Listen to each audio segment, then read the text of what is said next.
Welcome to Air Quality Quest, gaming the system, which is a drifting goals systems archetype with a twist. I thought interesting to think about for a while.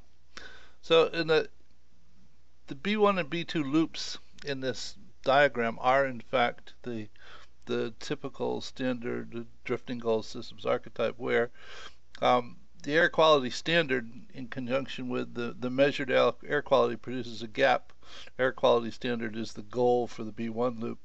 That gap in fact provides an impetus to reduce pollution, and with that action after some delay the measured air quality improves, though at the same time that happens the measured air quality serves as a goal for the B2 maintained current air quality loop, and that the difference between the two of those, the gap that it creates, produces a pressure to actually lower the standard.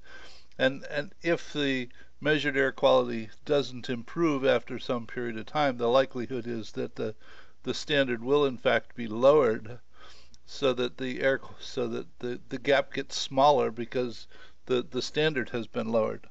That's what one would typically expect to happen in a drifting goals scenario, though this particular situation was submitted by someone who lives in Las Vegas, who said that the CO2 levels in Las Vegas were above the accepted quality standard, and rather than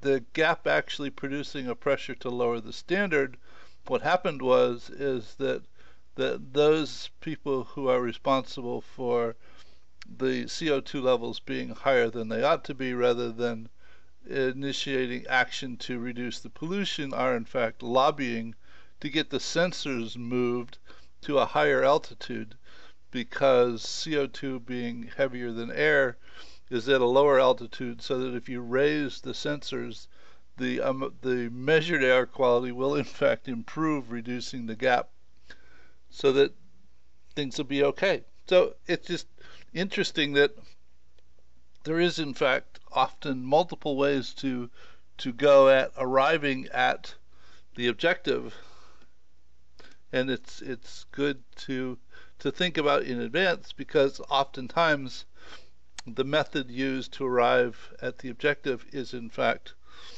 not actually benefiting the situation. Well, in this case, if you move the sensors to a higher altitude so that the measured air quality does in fact agree with the air quality standard, it benefits the people who are raising the CO2 levels to begin with. So have at it. Hope you found this interesting. Take care. Bye.